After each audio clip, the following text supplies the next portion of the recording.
Is this thing on? Alright, okay, so this is where I am at the moment.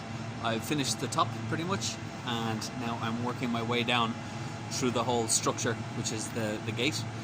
I have discovered a bit of a problem that I'm going to have to try and sort out tomorrow, and that is that this piece here is supposed to have a kind of a skeleton made from it, but I think it's out too far, because if I have a skeleton built onto the front of this, then I'm going to have to, it's going to be hanging out way too far, and I don't really like that because the whole thing is already leaning out quite far. You can't really see the lean, but maybe if I go like this, that's kind of what it leans like. So I'm trying to be as careful as I can.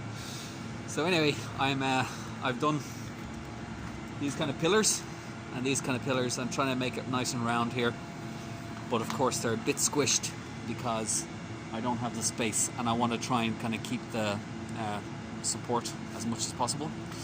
So, and from the front I've made them so that they're kind of like cracked. And the crack is just to kind of add a bit of movement to the whole thing.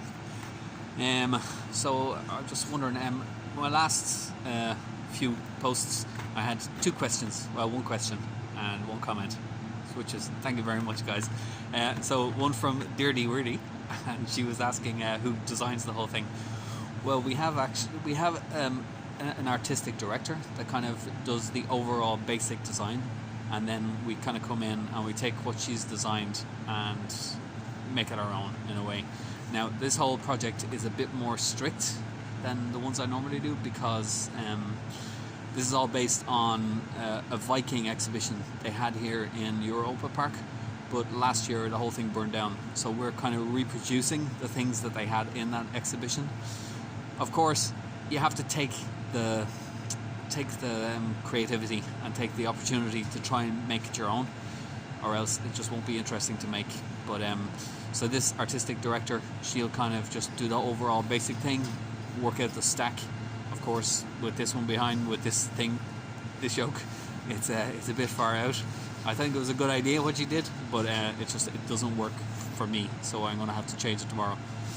And also for Ryvin, his youngest child is supposed to be watching, so unfortunately it's very difficult to have ice sculpture, film myself ice sculpting, because it's just so noisy in here and setting up my camera and in the cold and everything.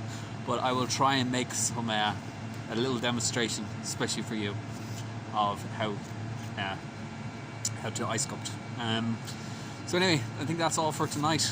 I better really step up my pace now, because I only have 5 days left to carve, and I still have two figures to do, the skeleton and the pirate, so I better really get moving on tomorrow. So anyway, talk to you then. See you tomorrow.